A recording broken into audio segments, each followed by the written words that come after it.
자, 매주 금요일마다 찾아오는 시작을 읽는 남자 2.0입니다. 자, 오늘은 여러분들에게 월가에서 들리는 풍문, 소문들을 좀 들려드릴 텐데요. 뉴스에서 공식적으로 발표되는 그런 팩트 사실들 말고 실제로 월가의 전문가들은 과연 무엇을 현재 걱정하고 있고 그들은 서로 나는 이게 고민이야, 어떤 게 고민이야 이런 이야기를 하고 있는지 월가의 풍문으로 들었어 오늘은 전해드리겠습니다. 두 가지 내용을 보여드릴 텐데 먼저 첫 번째입니다.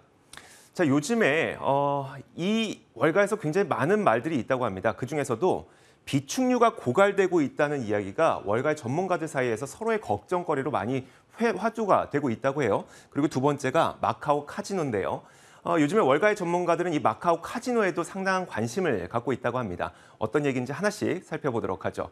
자, 먼저 첫 번째는 바로 비축류가 고갈되고 있다는 겁니다. 우리가 흔히 들었던 이 전략 비축류라고 하는 건데 모든 국가들이 대부분 오일 쇼크를 겪다 보니까 그 이후부터 혹시 무슨 일이 생길지 모르니 전략 비축류를 보충해 놓자라고 하는 게 바로 그 전략 비축류고 이걸 앞으로는 비축류라고 그냥 간단하게 표시를 하도록 하겠습니다.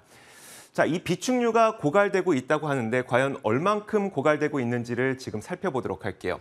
이게 전략 비축류는 이 오일 쇼크 1차, 2차를 경험하고 나서 많은 국가들이 그때부터 쌓기 시작했거든요. 그래서 지금 보시는 이 화면의 경우에는 1970년대 후반부터 지금까지의 미국의 전략 비축류를 그대로 보여주는 겁니다. 그래서 일단 1990년대를 보면요. 그때는 적어도 한 6억 배럴 정도의 전략 비축류는 계속 유지를 하고 있었어요. 혹시 무슨 일이 생길지 모르니까.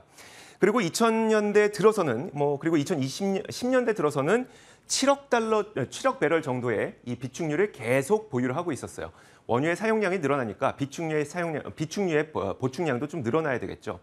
그만큼 7억 배럴 정도의 비축류를 늘려왔던 것이 최근에 급격하게 줄어들고 있습니다. 이게 2022년 7월 자료인데요. 4억 6,800만 배럴 정도까지 비축류가 낮아졌어요. 자, 그럼 이 비축류가 낮아진 이유는 아마 다들 아실 겁니다. 그 이유는 지난 4월이었었죠.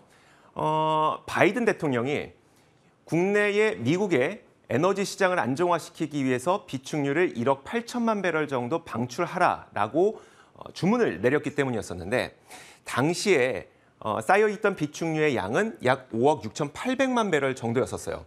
그래서 만약에 바이든 대통령이 주문한 대로 1억 8천만 배럴 정도를 방출을 하게 된다면 전략 비축류는 약 3억 8천만 배럴 정도가 남게 되는 거고요. 그리고 또 어제 무슨 일이 있었죠? 오펙 플러스 국가들이 하루 200만 배럴을 감산하겠다고 하자 에너지 시장이 또 불안해질 것을 걱정해서 바이든 대통령은 추가적으로 1,000만 배럴을 더 방출하라라고 명령을 내렸죠. 그렇게 되면 약 3억 7천만 배럴 정도의 이 비축류가 남게 되는 겁니다. 이게 어느 정도 적은 수준이냐면 1984년 이래 최저치까지 비축류가 낮아지는 거예요. 그러면 그전까지는 거의 7억 배럴 정도의 비축류를 갖고 있었는데 이게 3억 7천만 배럴, 거의 반토막 수준까지 비축류가 낮아지는 거잖아요. 비축류가 이렇게 줄어드는 게 무엇이 문제냐? 단순히 비축류가 적기 때문에 더 이상 사용할 수 있는 비축류가 없다는 거냐? 사실 그건 아닙니다. 왜냐하면 그래도 적어도 한 4억 배럴 정도의 비축류는 남아있는 거니까요. 다만 문제는 뭐냐면 이 비축류를 다시 언젠가는 채워 넣어야 된다는 겁니다. 채워 넣어야 되는데 그럼 언제 채워 넣느냐? 이게 문제가 될 수 있는 게 원투 카운터 펀치를 맞을 수가 있는 거예요. 그 이유를 살펴보면요. 일단 미국에서 현재 방침은 이렇습니다. 전략 비축류를 그러면 언제까지 방출할 거냐? 바이든 대통령이 계획한 바로는 지금까지는 일단은 11월까지 비축류를 방출해라라고 얘기를 한 겁니다. 그럼 문제는 11월 이후 12월부터는 비축류를 다시 쌓아야 된다는 문제가 생기는 거고요. 자, 그런데 공교롭게도 그 11월부터 오펙 플러스 국가들은 200만 배럴 정도의 감산을 단행을 하기로 했죠. 그러면 11월부터는 원유의 공급은 감소하는데 미국에서는 비축류를 다시 채워 넣어야 되는 그런 상황이 생기게 되는 겁니다. 결국 월가의 전문가들은 이렇게 비축류가 감소하고 있는 게 11월 이후 언젠가부터 가격의 변동성이라든지 아니면 수급의 불균형, 그래서 가격이 어디까지 올라갈지 모르겠다는 불확실성 이런 것들이 지금 많이 걱정이 되고 있더라는 것이죠. 결론적으로 보자면요. 지금 월가의 전문가들이 유가에 대해서 걱정하고 있는 바는 사실 11월 이후라고 보시는 게 더 맞을 것 같아요. 왜냐하면 11월에는 중간 선거가 있죠. 그래서 중간 선거 이전에 사실 휘발유 가격이 올라가면서 민생이 좀 살기 팍팍해지면 그게 더 큰 문제입니다. 그래서 11월 중간 선거까지는 어떻게든 에너지 시장을 안정화시키려고 노력을 하겠지만 그 이후에 오펙은 감산을 하죠. 그리고 비축유는 다시 채워야 되죠. 이런 상황에서 과연 연말에 국제의 유가는 어디까지 오를지 모르겠다는 그런 불안감이 지금 생기고 있는 겁니다. 자, 한편으로는 인플레이션이 걱정이 되면서도 한편으로는 국제유가가 어디까지 다시 오를지 모르겠다는 불안감이 있다면 나의 포트폴리오 한 켠은 꼭 에너지를 채워 넣어야 되겠다라는 생각을 갖게 만드는 월가의 첫 번째 풍문이었었고요. 자, 두 번째 풍문은 이겁니다. 이거는 뭐 돈을 좀 벌어보자는 취지에서 준비한 월가의 풍문인데요. 마카오 카지노.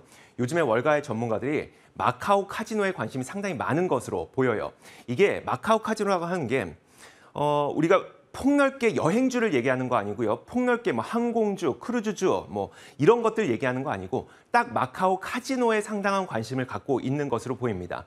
그 이유는 이런데요. 우리나라도 도박은 불법이지만 중국도 마찬가지로 도박은 불법입니다. 근데 우리나라의 강원랜드처럼 유일하게 우리나라 사람들이 합법적으로 도박을 할 수 있는 공간이 강원랜드잖아요. 마카오도 중국인들에게는 강원랜드와 마찬가지로 유일하게 합법적으로 도박을 즐길 수 있는 곳입니다.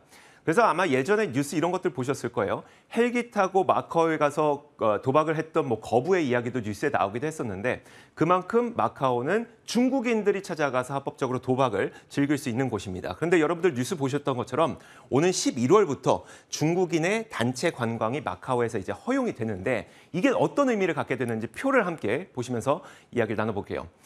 자, 이번 표를 보시면 마카오에 방문하는 중국에게 월 관광객 수를 보여주는 겁니다. 자, 이렇게 길게 보이는 바 그래프가 모두 다 마카오를 방문한 관광객의 수예요. 팬데믹 이전까지만 하더라도 매달 마카오를 방문하는 관광객은 대략 250만 명이 넘었어요. 그리고 그중에서 지난 그래프를 보시면 이 지난 그래프가 바로 중국인 관광객의 수거든요. 중국인 관광객은 거의 200만 명씩, 매월 200만 명씩 마카오를 방문을 했습니다.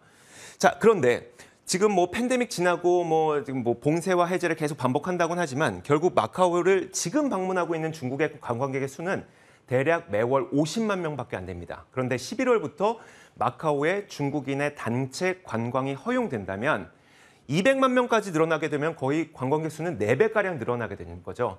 그만큼 마카오에서 어떤 돈 벌 기회가 충분해 보인다는 게 이제 월가에서 많이 이야기를 하고 있는 겁니다.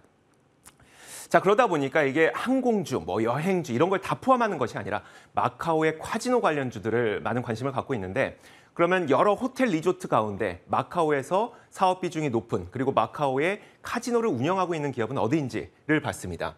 라스베거스 샌즈는 아마 유명할 겁니다. 실제 이곳에 가셔서 도박을 즐겨보셨던 분도 계실 거고요. 윈 리조트, MGM 리조트 이런 것들은 미국의 기업이지만 이제 마카오에서 카지노를 운영하는 기업이고 마지막으로 보이는 멜코 리조트 앤 엔터테인먼트. 이 기업은 아마 익숙하진 않으실 텐데 마카오 한번 방문해 보셨던 분들은 반드시 가보셨을 겁니다. 스튜디오 시티라고 하는 그 복합 리조트 단지가 있는데 그거 운영하는 기업이고요. 홍콩 기업이긴 한데 미국 시장에 ADR로 상장되어 있기 때문에 이 기업도 많은 관심을 갖고 있는 것으로 보입니다. 자, 그래서 요즘 뭐 여행, 항공, 뭐 과연 경기 침체인데 누가 여행을 갈 것이냐, 뭐 여러 가지 불안감들도 많고 하죠. 하지만 이런 가운데서도 월가의 전문가들은 마카오 카지노에서 한번 돈 좀 벌 수 있을 것 같은데 이런 생각을 갖고 있다는 것을 보여주는 월가의 풍문이었습니다. 시장을 읽는 남자였습니다.